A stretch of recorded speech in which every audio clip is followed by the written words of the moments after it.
I grew up in a duplex home on Bolster Avenue in Lemoyne, Pennsylvania. We lived there from the time I was 5 years old until I was 15 years old. There was a steep, narrow staircase in the home. Every time you would walk down the stairs, it felt like someone was right behind you. I never turned around because I was too scared. As a child, I would always run down the stairs because the feeling was so intense. My brother did the same thing. My parents would always scold us for running down the stairs because they were so steep, they were afraid we would fall.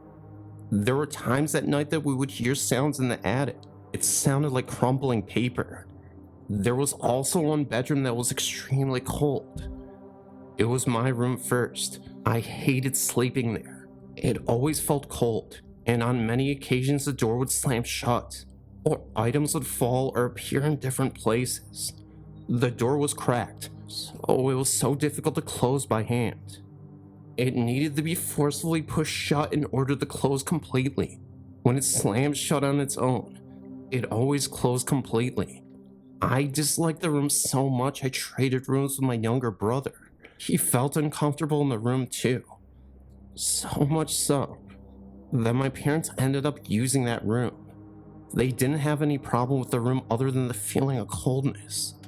On one occasion, my father came upstairs and saw someone standing in the bathroom out of the corner of his eye. He proceeded to the bathroom and called out, "Let me know when the bathroom is available." He didn't hear anything, and after a few minutes he looked in the bathroom again, and there was no one there. No one else had been upstairs. We never really discussed the feeling in the stairway until we moved from the home. I remember saying to my family that it always felt like there was someone breathing down my neck when I came down the stairs. After we started discussing it, we found that we had that feeling, but never talked about it. We asked some of our family and friends if they ever felt uncomfortable in the home. Everyone we spoke to with mentioned the same feeling of a presence behind them while walking down the stairs. Since I was little, I've been sensitive to ghosts. The same time I had dreams that would later turn out to be true. Could tell which song was on next on the radio, knew who the phone call was too, etc. My experiences tend to happen at times when I'm either feeling low or just open towards the other side. My stories. As a little girl, I didn't like being on my room after it got darker when it was summertime. I remember feeling being watched and something wasn't right.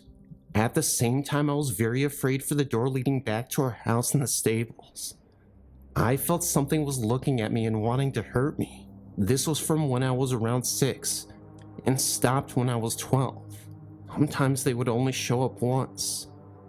Once I was in bed and was close to falling asleep. I suddenly heard a voice calling my name. I woke up completely and looked into the corner of my room, and there was an old woman there. I couldn't see her clearly because she was kind of blurry, but she had a friendly feeling about her. She then disappeared, and I never saw her again. When I was 17, my dog died, and I was absolutely devastated.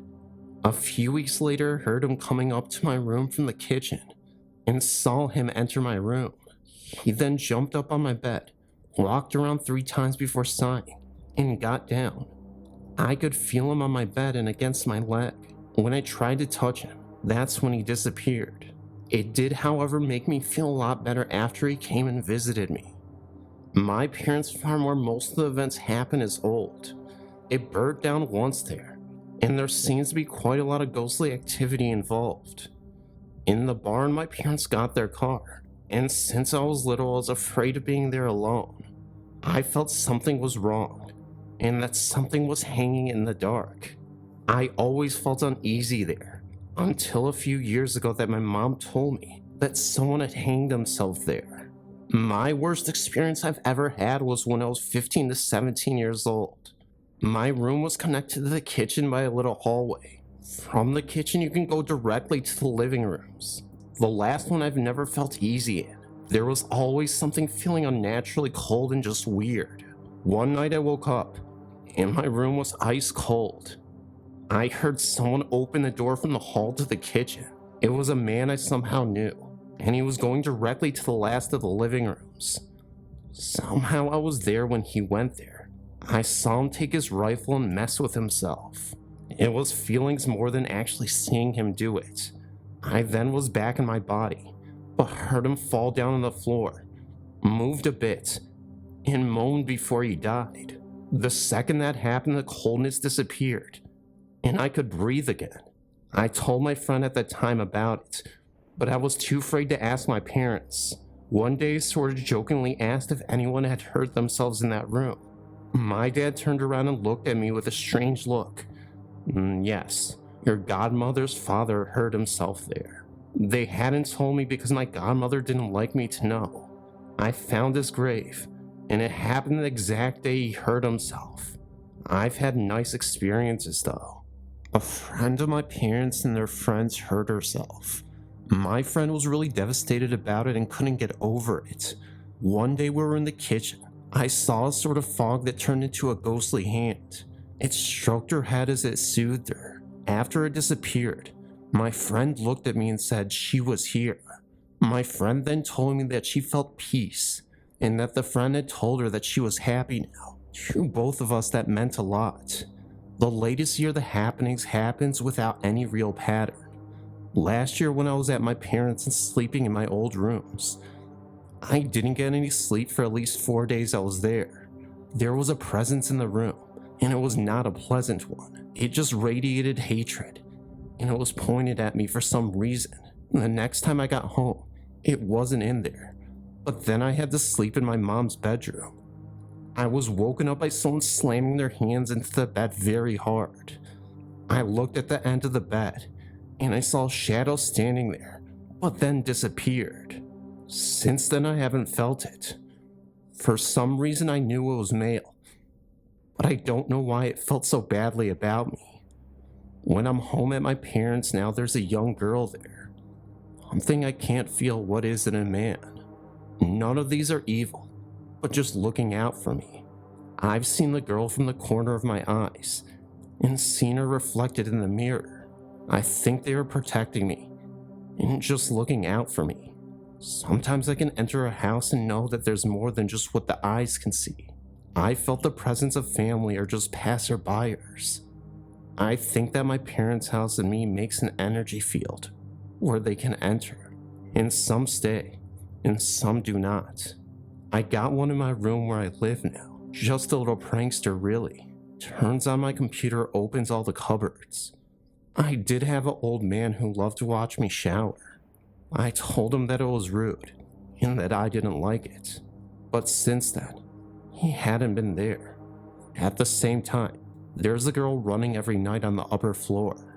My brother is sensitive too, but apparently never experienced the same as I have at my parents' house. Seems I'm the only one that they get attracted to. Also felt being pushed, but that happened in my parents' house too. I don't mind having this ability, but I have to learn to control it, because sometimes it can get too much. My building was built in the early 1800s. We have had experiences within this build that are questionable. We call our presence Felix. When I first purchased the building in 1985, we used to hear a rocking chair located on the second and the top floor of the building. When I asked the previous owner and showed her the location of where we were hearing this chair rock, she stated that this was her father, and he had his rocking chair. The upstairs was completely emptied at the time. The upstairs had the latch doors, yet I would find doors open even after I knew I had shut them. Lights go on for no apparent reason. The same with blow dryers. The lower or first door is a barbershop. Turns out so was Felix. We have found things moved. There are so many different things I thought I'd bring it to your attention. My building is in West Warwick. Others would swear to the things I would tell you. It's okay. Felix has been here far longer than we have, and we have no problem with having Felix around.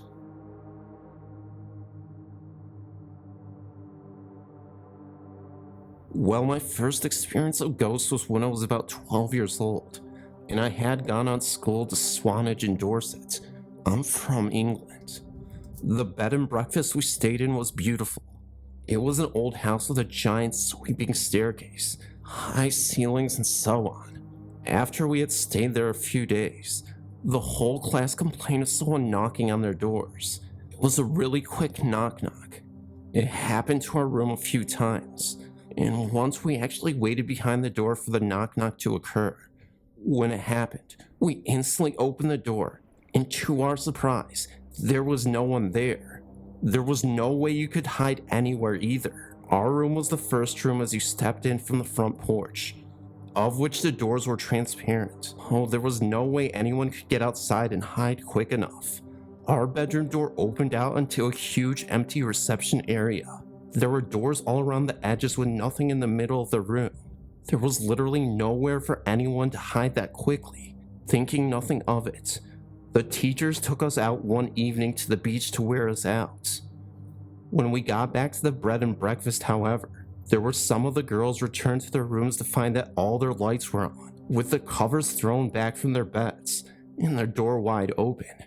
Nothing wrong there, you think, but every time we went out, our teachers made sure that all of our rooms were spotless, beds made, clothes away, all lights were turned off, and so on. All the doors were also on their spring hinges, so that every time you opened them and let go, they would automatically spring shut. The door had been found wide open, and the owners insisted that no one had been around either. This is about the poltergeist ghost. My second experience of ghostly goings-ons happened to me a few years later, when I was about 15 whilst on holiday in the Avellane in Portugal, in the villa in which we were staying. The villa was huge, as there were about 10 of family and friends. It had 3 floors. The bottom floor was bedrooms. The middle floor was the kitchen, living room, dining room, and so on. And the top floor was again bedrooms. Me and my friend at the time had a room on the bottom of the house, which had patio doors that opened out into the swimming pool. Lying in bed at night and on more than one occasion, we could hear the water breaking as though someone was swimming in the pool. Rushing to the window, we would always discover nobody there. We would also hear the back gate squeak open and shut at night, and again, nobody was there. The bedside lamp would also spontaneously switch itself on, but being young and naive, we would obediently turn it off and think nothing of it. On our final night in the house, my mom claimed that she woke up during the night to hear someone wandering around upstairs. It was on the bottom floor also, opening and closing cupboards. Thinking that it was one of the 10 people in the house, she dozed off back to sleep. In the morning, when my mom spoke to friends on the top floor, they claimed that they also heard cupboards opening and shutting, and also assumed it was one of us. Only then did they realize that it wasn't actually any of us at all. And now, it was about 2 years ago in this other story, I was 19 then, that me and my mom went to see a medium. Derek Akura, for those of you in the UK. Not sure if he's known in the US. Think of him as a UK equivalent to Jonathan Edwards, who was performing on stage in Swindon, Wiltshire, southwest of England, by the way. I had insisted to my mom that we go to see him, as we had avidly watched him on Living TV's Most Haunted. So my mom came not expecting much, whereas I secretly hoped that something would happen, as I think everyone does who attends those kind of things. And I was not to be disappointed. Derek came on stage and introduced himself, and then he started to contact spirits on the other side. And lo and behold, it was my mom's great-grandmother, Nanny Woo Woo, who was the first in the queue to talk. I won't bore you and go into great detail with what Derek told us, but everything he mentioned was so accurate, and it was just amazing. This man who I'd only watched on TV was now standing a few feet away from me and my mom in person, telling us personal things that had gone on within the 4 walls of our home that only we knew. He knew that my granddad, Nanny Woo Woo's son, was a bit down at that time, that he was on medication. He knew that my dad had injured his knee and so many other things. He also predicted that my mom would get a promotion by Friday. We went to see him on a Wednesday, and she did. Derek also made a reference to a conversation that my mom had with my dad on the way to see him, just a mere hour before. How weird is that? Just knowing that my mom's great-grandmother, although I never knew her, is around and watching over our lives is a comforting thought. Anyway, I think I've rambled for long enough.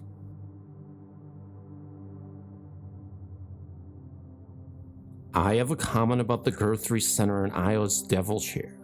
After one of my friends read your site, I was talking on the phone with him, and he told me about the chair and what happened to that one man. I'm not a big believer in ghosts per se, but I do believe in supernatural and spirits. When I first heard it, I laughed and told him that we were going there the next night. We ended up heading on over there. Him, my friend, and I at about 8:45 p.m. in the winter. It was pitch dark already. He was told where it was. You have to turn left on the second dirt road, and it's on the right towards the top of the hill. So then we went over there and I saw it. Momentarily I started getting chills, not just because of the story, but because of what it looked like, all in the cemetery. It's in the shape of logs with a drape or something over the top of it. Looked like Jesus' robe draped over the broken down cross. Along the bottom it appears to be the shape of ferns, although at first it looked like alligator tails in an old-fashioned cushioning-looking seat. The second we got out of the car, the wind seemed to have picked up, because my hair was whipping around. Just being around it was creepy, but soon enough, none of us would sit in it. So we got back in my car and drove around to the front to study it. After we sat there for a while, we soon found out we were all too scared to go sit in it. So we headed back to Paranormal, 7 miles east of Guthrie. This is the scary part. That night my friend stayed at my house. Above my bed is a window, and on either side are 2 1-foot-1 mirrors, and many sharp pieces of broken mirror in between art, stuck on by mirror stickers. Very strong ones. I tried to pull them off, and they just ripped through the middle, if they even come off at all. Anyways, they've been on there for a few weeks. We finally went to bed around 12 a.m., and she fought and won the inside of the bed, near the windows and mirrors. We finally fell asleep about 2:30 a.m., and at some time in the night, the top mirror, approximately 5 to 6 feet from my bed, fell down, hit the inside corner of the bottom mirror, right above my friend's head, but ended up to the right of the bed. Weird, huh? Anyways, the alarm went off at about 6:45 a.m. She woke up and started getting ready. I fell back asleep and then woke up at 7:30 a.m. As I was lying there, I heard a weird sound and looked up at my wall to find the top mirror off the wall. The stickers unlatched themselves. They didn't even rip, and all of these pieces of broken mirror were laying on my friend's pillow. Ironic, I think not. Those stickers were like they were promised to stay on the wall. Luckily, we didn't sit in the chair. When we first saw the house, I loved it, but I was pregnant with our 3rd child, and there was only 2 large bedrooms and 1 small bedroom. It was an old farmhouse, and it was built in a T-shape, much like most of the houses built in the 1800s because of the central fireplaces. When we told the owner we needed something with more rooms, she said we probably wouldn't want it anyway, because it was haunted. She then went on to tell us that her husband was away on a business trip, and she was alone in the house except for her little dog. They were asleep one night when the dog started to bark. She then opened her eyes, and at the foot of her bed was a woman standing looking at her. When she rised up, the woman turned and went out the door. That incident frightened her so badly that she swore she would not stay in the house alone again. She eventually sold the house, and the new owners built a large addition onto the back of the home and did so many so-called improvements on it. After living there for several years, they went bankrupt. The house sat empty for many years. I happened to drive by it one day and saw the for sale in the yard. We went to the bank and bought it. The neighbors told us it was haunted, that they saw people in the windows and heard things coming from the home. I had a little lady that babysat for me full time. She would not go upstairs alone, and she said she felt like someone was watching her. He never went into the basement even if someone else was going. Heard people talking, and saw two men in the parlor. My daughter had a rocking chair in her room. One day she went into her room, and it was rocking all by itself. I found out later that a young woman had died during childbirth in that same room. We guess she was rocking her baby. My grandson, at age 4, was sleeping in the small bedroom and told us that there was a lady in a long dress in the room during the night. No one gets too upset from these sightings. We figure that they were here before we were, and they feel comfortable with us too. They have apparently accepted us as well. I've been reading all the stories trying to find something similar to what happened when I was about 9 to 10 years old. I'm not sure what it was that I saw, but I haven't been able to explain it. Let me start by saying that when I was a kid, I slept with an old baby blanket that I had forever. One night I went to sleep with a small blanket spread out over the comforter as well. I remember waking up in the middle of the night when everyone else was asleep. My bedroom door was closed, and the foot of my bed was about 3 or 4 feet away from the door. I laid awake, then staring at the door, when 2 flat spots of light started swirling on the door. It sort of looked like when the cable goes out on the TV, that snowy effect. Anyway, it sort of looked like that, but not as bright as an actual TV, and the light was just spinning. Then it was swirling around in a circle. I thought at first I was seeing things, and tried to tell myself that it was car lights or something, but it didn't look like that, and there was no sound of passing cars outside. Everything was quiet outside. Then suddenly, the 2 flat swirling circles seemed to pop off the door and become like little men and creatures standing near the end of the bed. I don't remember too well what they looked like anymore, but I remember them being about 2 feet tall, no necks, fat little bodies. They seemed to have faces, but I couldn't tell you what they looked like, just sort of a suggestion of facial features. And they were made out of this weird light. I sat up in bed frightened out of my mind and clutched the blankets up to my chin. They walked towards the bed and started climbing up the bed by holding onto the blankets. I could feel them tugging the blankets. When they got to the top, they began pulling on my favorite blanket. At first I tried to pull it back away from them, but they kept pulling, and I seemed to go weak and just let it go. They climbed down the end of the bed and back up onto the floor, this time with my blanket that they spread out behind them flat on the door. It made me think of them having a picnic on it. All the while I remember they made small sounds like they were talking to each other, but very faintly. I couldn't make out any words. They became flat swirling circles of light again, and then seemed to vanish through the door. I pulled out the comforter over my head and just cowered there, then shaking until I guess I just eventually went back to sleep. The next morning I had breakfast and was going to head out the door when I suddenly remembered what happened and thought, wow, what a weird dream. I went upstairs to look for my blanket. I looked everywhere in my room but couldn't find it. I even checked between the sheets and under the mattress, but it wasn't there. I asked my brothers if they'd taken it as a joke, and they looked at me like I was crazy and said, why the heck would we take your stupid blankets? I asked my mom if she took it to the wash or something. Then she said no. I checked all over the house and couldn't find it anywhere. The last place I looked was the basement, which I'd always found creepy, and whenever Mom asked me to go get her anything down there, I beat it up the stairs as quick as I could. I found the blanket hanging in the middle ceiling of the basement. It was not hanging there with any kind of fastener. One edge was just stuck flat on the side of the beams, the floor joist from the room above, with the rest of it dangling down. It looked like they put it there in plain sight to be sure I'd see it. I'd grab one corner, pull it down, and ran up the stairs. That was the only time I've personally experienced anything strange like that. I've heard many stories of unexplainable things from different people that I know. I remember once my roommate and her boyfriend were in our basement apartment, and both of them heard what sounded like someone heavy in boots coming down the stairs. and knock on the door sharply 3 times.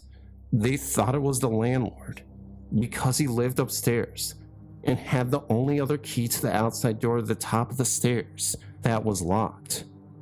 They said just a minute, but got no answer. And when they opened the apartment door, no one was there. Hey there, Phantom here. Hope you had a great April. We're rocking into May with more ghost stories very soon. Hope you enjoy this, so click a like, click a subscribe if you haven't subscribed, share the video because it really helps the channel grow, and that's all I have to say really. I'll see you in the next video, guys. Love you so much.